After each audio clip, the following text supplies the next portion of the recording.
Hello everyone, study with Raveena Shah में आप सबका स्वागत है। और आज हम करने वाले हैं हिंदी भाषा का उद्भव एवं विकास के बारे में, जो हमारी पूरे विश्व में है। विश्व में हमारे लगभग 3000 भाषाएं बोली जाती हैं। उनमें से एक हमारी हिंदी है, और हिंदी विश्व में प्राचीन भाषाओं में से एक, जो विश्व में तीसरे नंबर पे बोले जाने वाली भाषा है, सबसे अधिक बोली जाती है। तीसरे नंबर पे हिंदी बोली जाती है। भारत की जनगणना 2011 के अनुसार 57% जनसंख्या हिंदी जानती है। 57% जनसंख्या हिंदी बोलना जानती है। भारत के अलावा हिंदी और उसकी बोलियां विश्व के अन्य देशों में भी बोली, पढ़ी व लिखी जाती है। जैसे मॉरिशस, नेपाल, गयाना, फिजी और संयुक्त अरब अमीरात, इन सब देशों में भी हिंदी बोली जाती है। हिंदी का इतिहास। हिंदी जो है भारतीय परिवार की भाषा है। भारत में कुल 4 भाषा परिवार है। ये तो आप सबको पता ही होगा। 4 भाषा परिवार है, जिसमें से 4 भाषा परिवार है भारतीय, द्रविड़, ऑस्ट्रिक और चीनी तिब्बती। भारतीय जो भाषा परिवार है वो सबसे बड़ा भाषा परिवार है।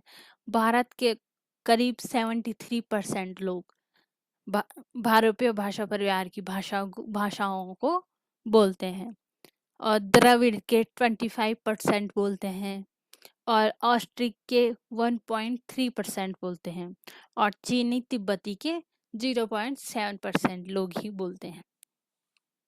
और जो हमारी हिंदी है वो भारतीय भाषा परिवार की भाषा है। हिंदी के आधार पर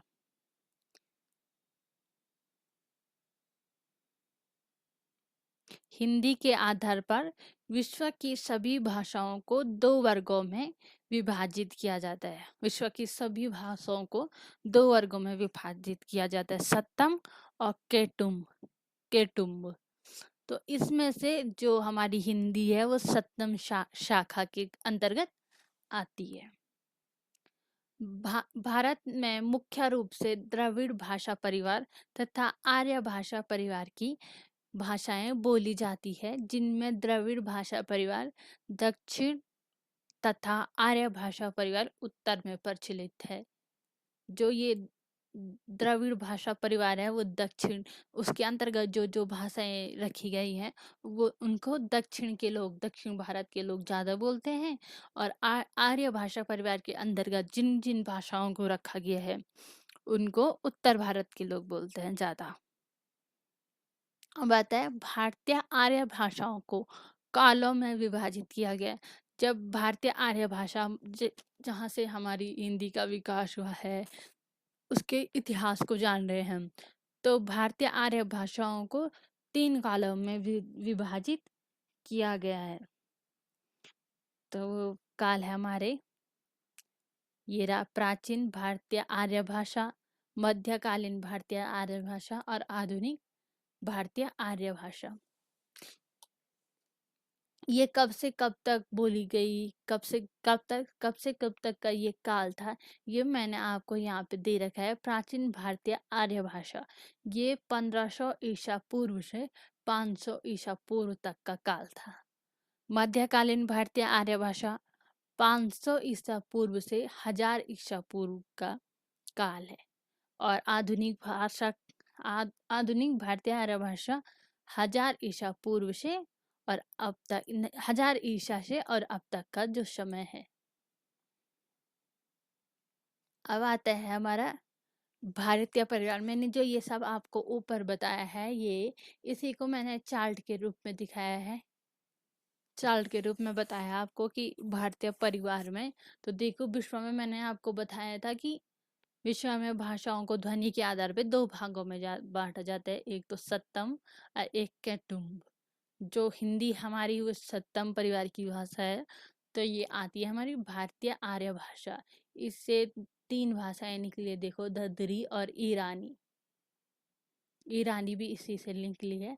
और देखिए, प्राचीन भारतीय आर्य भाषा तो सबसे प्राचीन जो आर्य भाषा थी वो थी प्राकृतिक। वैदिक वैदिक संस्कृत था। और फिर मध्यकालीन भारतीय आर्य भाषा में था आपका पाली, प्राकृत और अपभ्रंश। और आधुनिक में था आपका, आधुनिक भारतीय आर्य भाषा में आपका मराठी, बांग्ला, पंजाबी, सिंधी, गुजराती और हिंदी। ये देख लो आप ये चार्ट। अब आता है हमारा प्राचीन भारतीय आर्य भाषा। इस काल में वैदिक संस्कृत व लौकिक संस्कृत का प्रचलन था।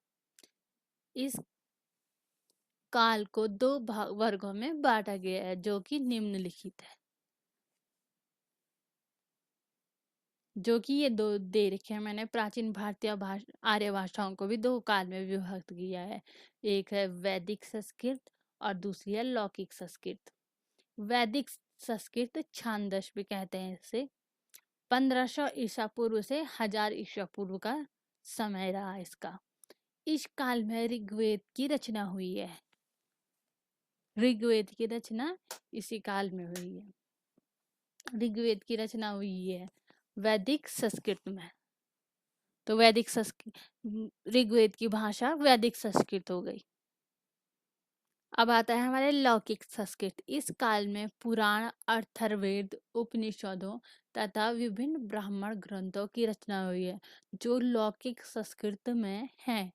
ये लौकिक संस्कृत में पुराणों, अथर्ववेद, उपनिषदों की रचना हुई है। अब उसके बाद हमारा आता है मध्यकालीन भारतीय आर्य भाषा।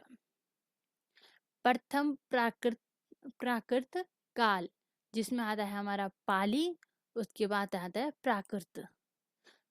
पाली में जो है भारत की प्रथम देश भाषा है। पर भारत की प्रथम देश भाषा कौन सी है? तो वो देखो पाली थी।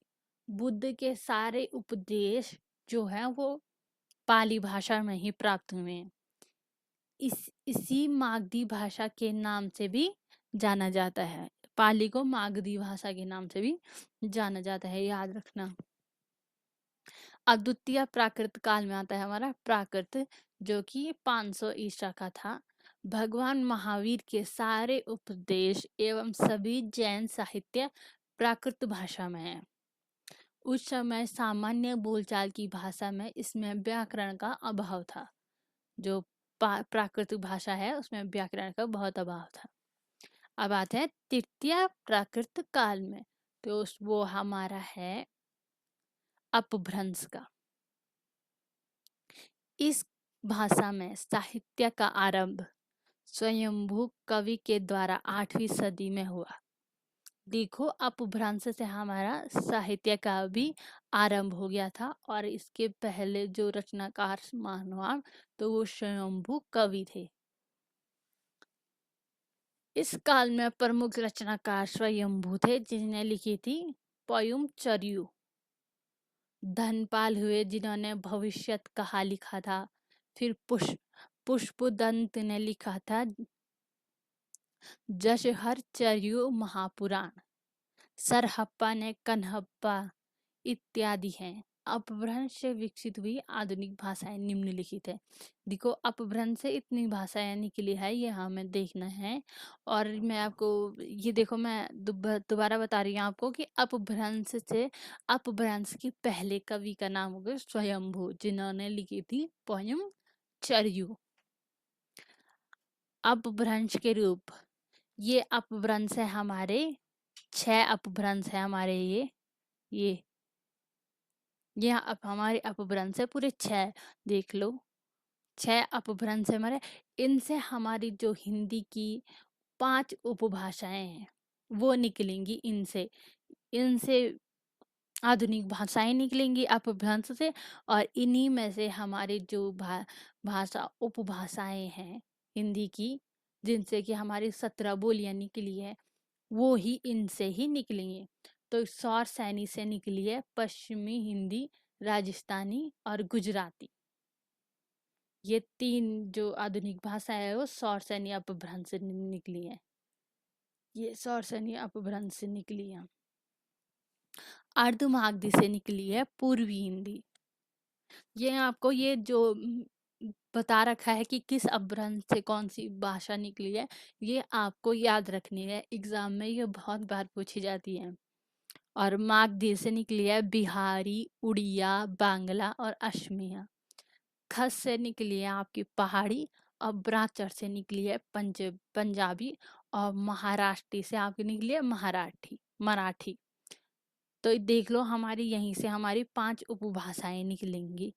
आगे मैं आपको इसके बारे में बताऊंगी। एक तो ये पश्चिमी हिंदी हो गया, दूसरा राजस्थानी हो गया, तीसरा पूर्वी हिंदी हो गया, चौथा बिहारी हो गया, बिहारी भी हिंदी के अंतर्गत आता है, पांचवा हो गया आपका पहाड़ी, और छठवां आपका मराठी हो जाएगी। पांच 5 पूरी हो गई। पश्चिमी हिंदी 1 आ जाएगा, फिर राजस्थानी 2 आ जाएगा, पूर्वी हिंदी 3 आ जाएगा, बिहारी आपकी 4 आ जाएगी, और 5 आपकी पहाड़ी। बस इतनी है हमारी, ये 5 उपभाषाएं निकलेंगी, जिससे कि हमारी 17 बोलियां निकलेंगी हिंदी की। अब आता है हमारा अवहट। अपभ्रंश के बाद का काल को, जो अपभ्रंश के बाद का काल होता है, उसे अवहट का नाम दिया गया है। अवहट क्या है? अपशब्द का विकृत रूप है। अपशब्द नहीं, ये हाँ, अपशब्द का विकृत रूप है।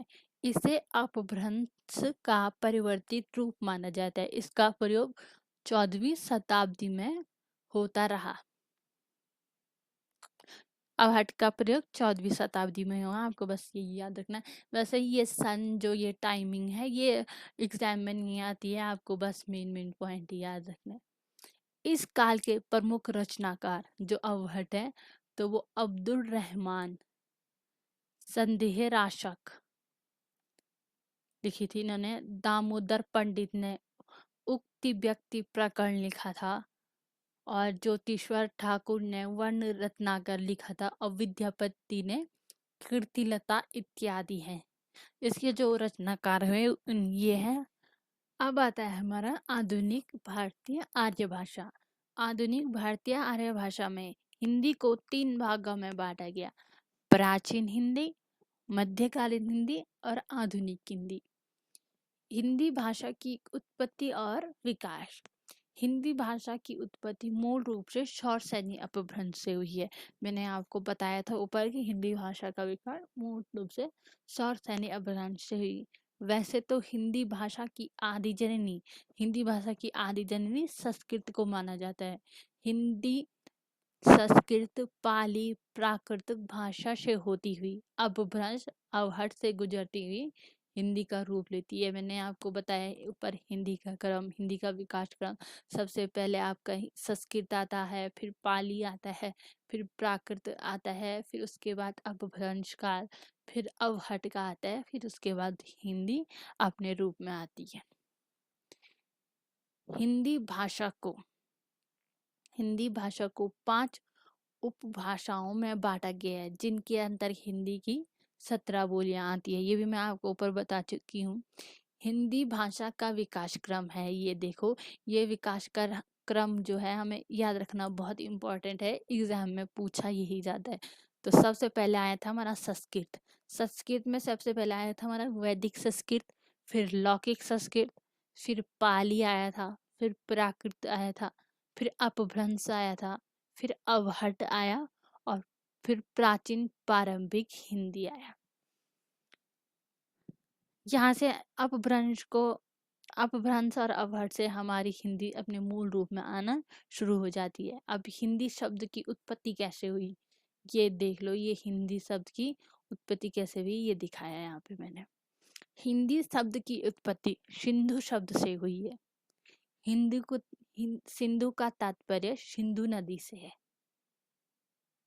जब ईरानी उत्तर पश्चिम से होते हुए भारत आए, जब ईरान के लोग ईरानी उत्तर पश्चिम के रास्ते भारत आए, तब उन्होंने सिंधु नदी, देखो हमारे यहाँ पे सिंधु नदी है, सिंधु नदी के आसपास रहने वाले लोगों को हिंदू कहा। हिंदू क्यों कहा? क्योंकि ईरानी जो होते थे वो श को ह तथा ध को द उच्चारित करते थे, मतलब वो श को ह बोलाते थे और ध को द उच्चारित करते थे। इस प्रकार यह सिंधु से हिंदू बना, तथा हिंदू से हिंदी बना और कालांतर में फिर हिंदी बना। अर्थात हिंदी का अर्थ होता है हिंद देश के निवासी, ये हिंद देश के निवासी।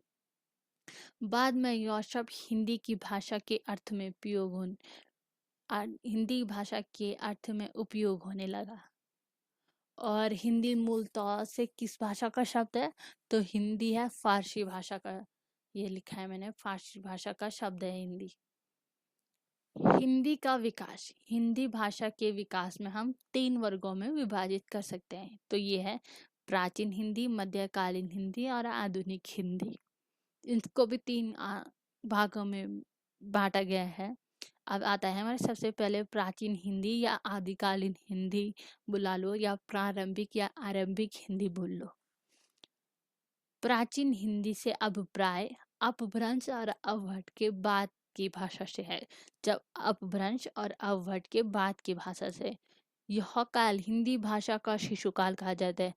तो जो ये हिंदी भाषा का शिशुकाल किसे कहा जाता है? तो वो कहा जाता है प्राचीन या पुरानी हिंदी को, आदिकालीन हिंदी भी कह लो, कहा जाता है। यह वह काल है जब अपभ्रंश अवहट का प्रभाव हिंदी भाषा पर बचा हुआ था और हिंदी की बोलियां निश्चित और स्पष्ट रूप से विकसित नहीं हुई थी। अब उसके बाद आएगा हमारा मध्यकालीन हिंदी। मैंने आपको इसके बारे में एकदम ज़्यादा डिटेल में नहीं गई हूँ, मैं थोड़ा बहुत मेन पॉइंट लिखे हैं मैंने। मध्यकालीन हिंदी, मध्यकाल में हिंदी का स्वरूप स्पष्ट हो गया और हिंदी प्रमुख बोलियों का विकास होने लगा। तो मध्यकाल में आते आते क्या हुआ? हिंदी का विकास होने लग गया और हिंदी का रूप स्पष्ट हो गया था। इस अवधि में हिंदी की प्रमुख बोलियों का विकास हुआ। इस अवधि के दौरान भाषा के 3 रूप उभरे। भाषा के कितने रूप उभरे? 3 रूप। कौन कौन से थे वो मैं आपको दिखाती हूँ। ये रहा आपका ब्रज, अवधि और खड़ी बोली। ब्रज, अवधि और खड़ी बोली। ब्रज और अवधि का अत्यधिक साहित्यिक विकास हुआ। मतलब ब्रज और अवधि के जो भाषा थी उसमें साहित्य में, मतलब किताब लिखने में, पुस्तकें लिखने में इसका बहुत ज़्यादा विकास हुआ। सूरदास, नंददास, रसखान, मीराबाई आदि लोगों ने ब्रज भाषा को साहित्य विकास में अमूल्य योगदान दिया। मतलब इनकी इन्होंने जो पुस्तकें लिखी होंगी वो ब्रज भाषा में ही लिखी थी। इनके अलावा कबीर, नानक, दादू साहिब आदि लोगों ने भी खड़ी बोली के मिश्रित रूप का प्रयोग साहित्य में करते रहे। खड़ी बोली का भी प्रयोग साहित्य में हुआ।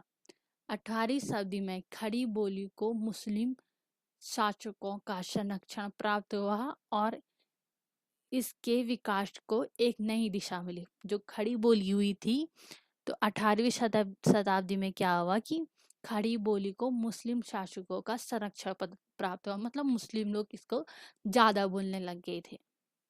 विकास और इसके विकास को एक नई दिशा मिली। अब आती है हमारी आधुनिक हिंदी।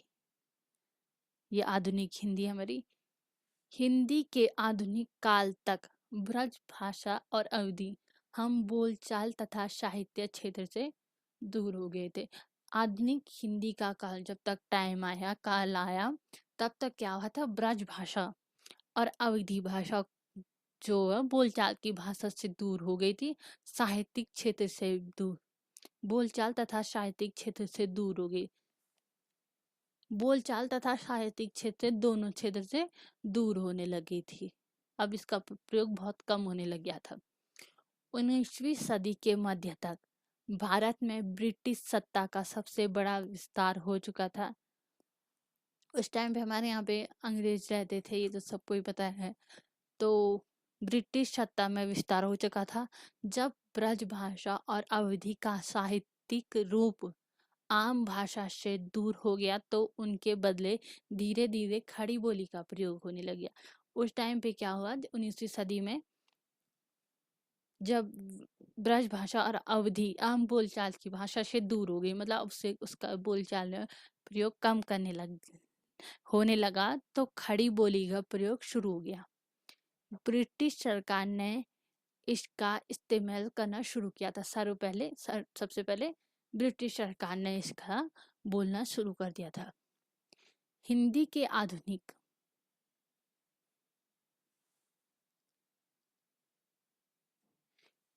हिंदी के आधुनिक काल में एक और उर्दू और दूसरी और ब्रज भाषा के प्रचार के कारण खड़ी बोली को अपने अस्तित्व के लिए संघर्ष करना पड़ा।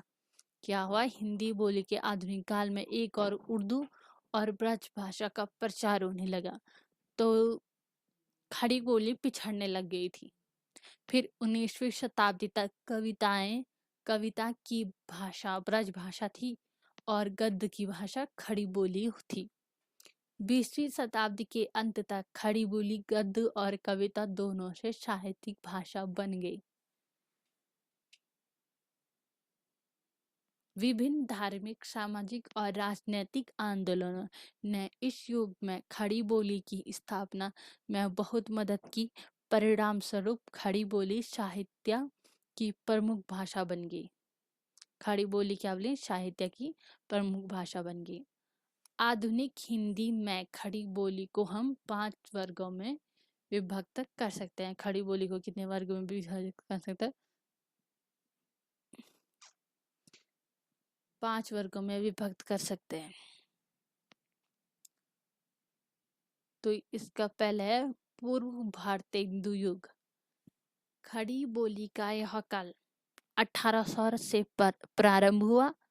खड़ी बोली गद्य के आरंभिक रचनाकार सदा शुकलाल, ईशा अल्लाह खां, लल्लू लाला जी, सदल मिश्र के नाम से उल्लेखनीय है।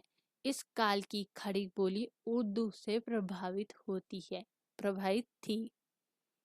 अब आता है हमारी भारतेंदु युग। भारतेंदु यह काल 1850 से 1900 के बीच का है। इस युग में हिंदी गद्य साहित्य की विधित विधाओं का ऐतिहासिक कार्य हुआ और सही मायने में हिंदी गद्य के बहुमुखी रूप का विकास हुआ। इस युग के प्रमुख कवि भारतेंदु हरिश्चंद्र, प्रताप नारायण मिश्र, बद्री नारायण, राधाचरण, ये सब रहे। अब आता है हमारा द्विवेदी युग। द्विवेदी युग 1900 से 1920 के बीच का काल है। इस काल में 1903 में आचार्य महावीर प्रसाद द्विवेदी ने सरस्वती पत्रिका के संपादक का कार्यभार संभाला।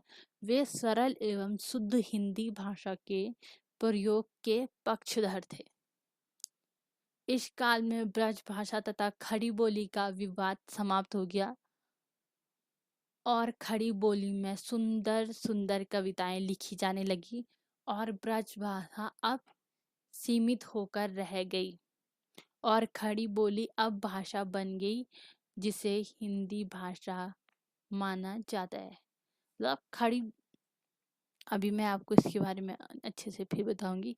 मतलब इस टाइम पे क्या हुआ कि जो भाषाओं का विकास हुआ था, ब्रज भाषा, अवधी और खड़ी बोली, तो ये बोलियां थी और खड़ी बोली ने एक भाषा का रूप ले लिया और ब्रज भाषा और अवधी पिछड़ने लग गई और एक विशाल तौर पे खड़ी बोली निकली है, जो कि खड़ी बोली अब हमारी हिंदी का रूप भी माना जाता है। अब आता है हमारा छायावादी युग। छायावादी युग में 1918 से 1936 के बीच हड़ताल है, जो कि खड़ी बोली हिंदी के साहित्यिक विकास में महत्वपूर्ण योगदान रखता है। इस काल के प्रमुख कवि थे हरिवंश राय बच्चन।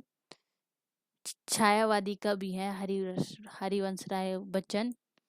ये आपको ये जो किस युग के कौन से प्रसिद्ध कवि हैं उनका नाम याद रखना बहुत जरूरी है।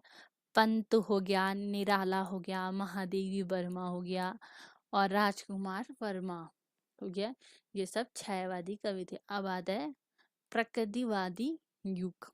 प्रगतिवादी युग प्रगतिवादी युग 1936 से 1946 के बीच का काल है। कवि गण को ना राष्ट्र की चिंता थी और ना दीन दुखियों की। उन्हें वास्तविक जीवन में निराशा दिखाई देती थी।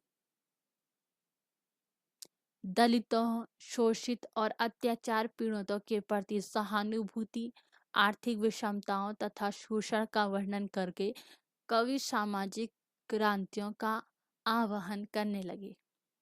इस काल में प्रमुख कवि मुंशी प्रेमचंद्र हुए, सुमित्रानंदन पंत, सूर्यकांत त्रिपाठी निराला, नरेंद्र शर्मा, रामधारी सिंह दिनकर और नागार्जुन आदि हैं।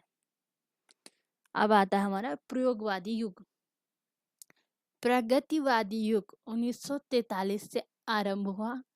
इस युग के प्रमुख कवि सच्चिदानंद, हीरानंद, अज्ञेय, गिरिजा कुमार माथुर, रामविलास शर्मा, धर्मवीर भारती आदि थे।